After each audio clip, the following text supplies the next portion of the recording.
Qatar की राजधानी दोहा में हमास नेताओं पर हाल के इस्राएली हवाई हमले के बाद अब मिस्र ने इस्राएल को सख्त चेतावनी दी है। मिस्र के वरिष्ठ अधिकारियों ने दावा किया है कि इस्राएल अब मिस्र की राजधानी काहिरा में हमास के नेताओं को निशाना बनाने की योजना बना रहा है। मिस्र ने स्पष्ट किया कि काहिरा में किसी भी तरह का हमला युद्ध की घोषणा माना जाएगा और इसका बलपूर्वक जवाब दिया जाएगा। ये घटनाक्रम मिडिल ईस्ट में तनाव को और ज्यादा बढ़ा सकता है, जहां गजा युद्ध पहले से ही क्षेत्रीय स्थिरता को हिला चुका है।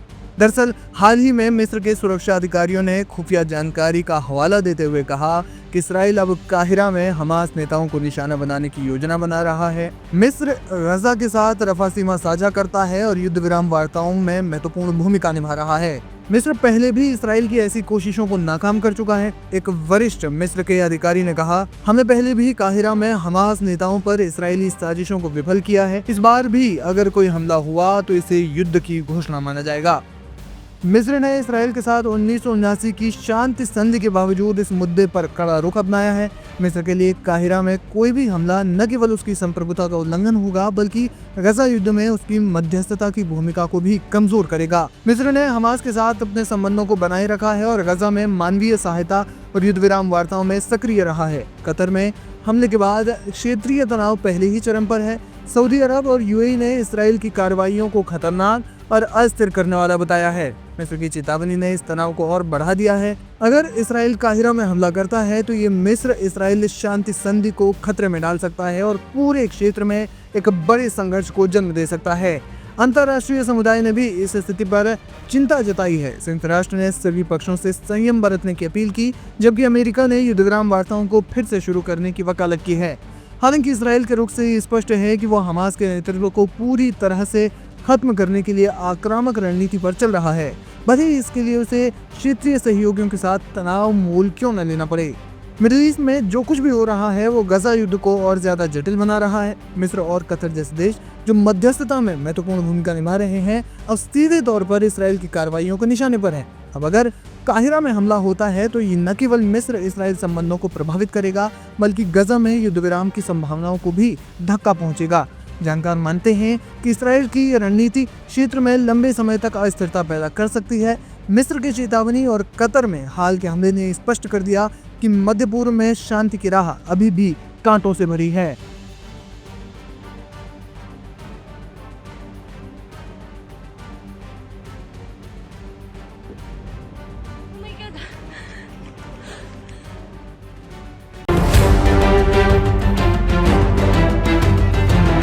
मिडिल ईस्ट एक बार फिर गंभीर तनाव की चपेट में आ गया। 9 सितंबर को कतर की राजधानी दोहा में इजरायली एयर स्ट्राइकर हमास के शीर्ष नेताओं को निशाना बनाया, जिससे क्षेत्र में कूटनीतिक उथल-पुथल मच गई है। इस हमले में हमास के कई वरिष्ठ नेता मारे गए, जो कथित रूप से शांति वार्ता में शामिल थे। इजरायली सैन्य सूत्रों के मुताबिक यह हमला आतंकवादी योजनाओं को विफल करने के उद्देश्य से किया गया था। उनका दावा है कि मारे गए हमास नेता इजराइल पर संभावित हमलों की योजना बना रहे थे और लंबे समय से सुरक्षा एजेंसियों के रडार पर थे। इस ऑपरेशन को अत्यधिक सटीकता और गुप्त तरीके से अंजाम दिया गया था। दोहा पर हमले को लेकर कतर सरकार ने विरोध दर्ज कराया है। प्रधानमंत्री शेख मोहम्मद बिन अब्दुल रहमान अल थानी ने बयान जारी कर इसे राष्ट्रीय संप्रभुता का घोर उल्लंघन बताया। उन्होंने चेतावनी दी है कि अगर इजराइल की ऐसी कार्रवाइयां जारी रहीं तो क्षेत्रीय देशों की ओर से सामूहिक प्रतिक्रिया दी जा सकती है।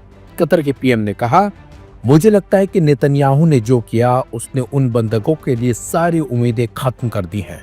क्षेत्र की ओर से एक प्रतिक्रिया जरूर आएगी। इस प्रतिक्रिया पर इस समय क्षेत्र के अन्य सहयोगियों के साथ परामर्श और चर्चा चल रही है।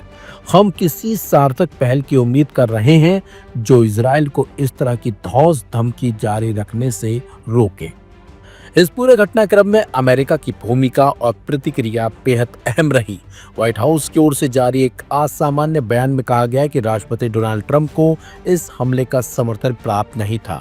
बयान में इस कार्रवाई को गैर रचनात्मक और क्षेत्रीय अस्थिरता को बढ़ावा देने वाला बताया है। यह बयान इसलिए भी महत्वपूर्ण है क्योंकि अमेरिका आमतौर पर इजरायली सैन्य कार्रवाई का समर्थन करता रहा है। वहीं इस हमले के बाद मिस्र ने सबसे तीखी प्रतिक्रिया दी है। काहिरा ने इजराइल और अमेरिका को चेतावनी देते हुए कहा कि अगर हमास नेताओं को मिस्र की धरती पर निशाना बनाने की कोशिश की गई तो उसके विनाशकारी परिणाम होंगे। राज्य समर्थित अखबार अल अखबार के मुताबिक मिस्र ने हमास को अपने देश में शरण देने और सुरक्षा प्रदान करने की पेशकश की है। बता दें आपको, दोहा हमले के तुरंत बाद इजराइल ने यमन में हूती विद्रोहियों के ठिकानों पर भी हवाई हमले किए, जिसमें दर्जनों लोगों की मौत हुई। हूती विद्रोही पहले भी हमास और ईरान समर्थित संगठनों के प्रति सहानुभूति दिखा चुके हैं। इस हमले को इजराइल की व्यापक रोकथाम रणनीति का हिस्सा माना जा रहा है।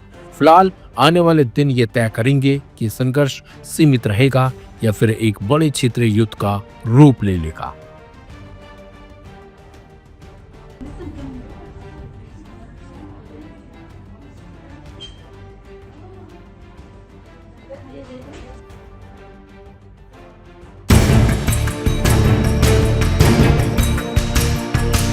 इसराइल ने कतर में मौजूद हमास नेताओं को खत्म करने के लिए जिस तरह से अटैक किया, उससे अमेरिका, कतर और खित्ते के सभी अरब देश सन्न रह गए हैं।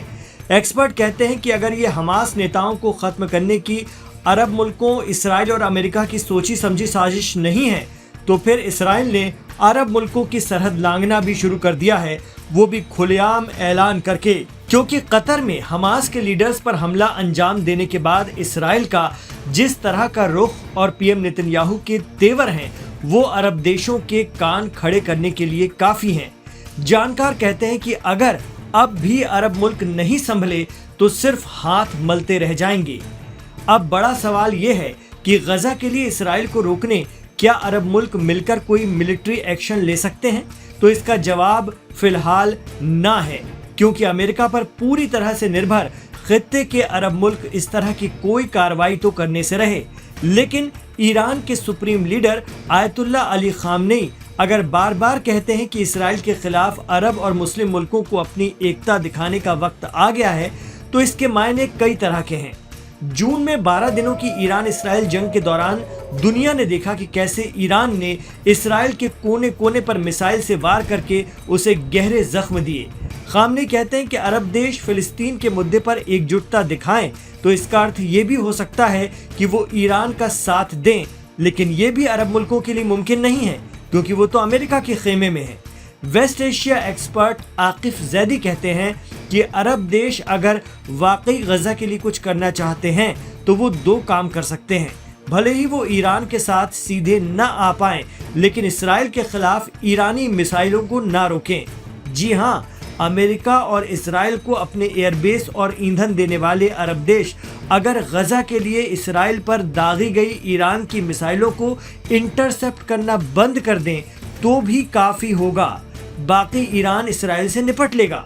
कहा जाता है कि कतर, इजिप्ट और जॉर्डन से सबसे ज़्यादा ईरानी मिसाइलों को रोका जाता है इसराइल के हक में। इतना ही नहीं, आकिफ जैदी की दलील है कि अगर अरब देश गजा के लिए कुछ ना करें, बस अपनी आवाम को इसराइल के खिलाफ प्रदर्शन और उसका विरोध करने की खुली छूट दे दें, तब भी गजा को बचाया जा सकता है। क्योंकि अरब देशों की आवाम तो फिलिस्तीन के हक में है, लेकिन अरब रूलर अमेरिका इसराइल के भरोसे। हाँ, अपनी आवाम को दिखाने के लिए वो अलग अलग मंचों से इसराइल की आक्रामकता की निंदा पर निंदा कर धमकियां देते रहते हैं। अरब देश बस ईरान के लिए गद्दारी करना बंद कर दें, तब भी काफ़ी हद तक ईरान गजा को बचा सकता है, ऐसा भी मिडिल ईस्ट एक्सपर्ट मानते हैं। अब देखना होगा कि इस वक्त कतर को लेकर एकजुट हो रहे अरब देश इसराइल के खिलाफ कुछ ठोस कर पाते हैं या फिर गजा को अपनी आंखों के सामने गंवा देते हैं। ये वक्त बताएगा।